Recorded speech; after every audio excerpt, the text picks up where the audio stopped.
சிறகடிக்கும் ஆசை சீரியலை இப்போது கொண்டாட்டமான கதைக்களம் தான் செல்கிறது.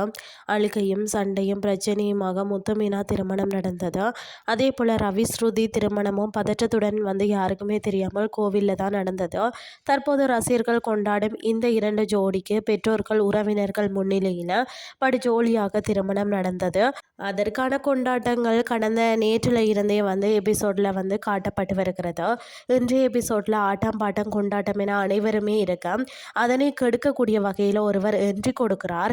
அது வேறு யாருமே இல்லை, சிந்தாமணி தான். அவர் தனது மகள் மருமகனுடன் விஜயா வீட்டிற்கு வாரார். சிந்தாமணியை தனது வீட்டில் பார்த்ததும் விஜயா செம்ம கோவப்படுகிறார். மீனாவையும் அவளை ஏன் அழைத்தா என திட்டுகிறார். பிறகு எபிசோட் ஜோலியான மூட்டில் செல்கிறது. அந்த வகையில் நாளைய எபிசோடின் ப்ரமோவில் ஸ்ருதி விஜயாவுடன் ஒருவர் நடனத்தில் போட்டி போட இருக்கிறார் என கூறி சிந்தாமணியை காட்டுகிறார். சிந்தாமணி வஸ் விஜயா நடன போட்டி நடக்கிறது. இதில் யார் ஜெயிக்க போகிறார், அடுத்து என்ன நடக்க போகிறது அப்படின்னு சொல்லி நாளைய எபிசோடில் பார்க்கலாம்.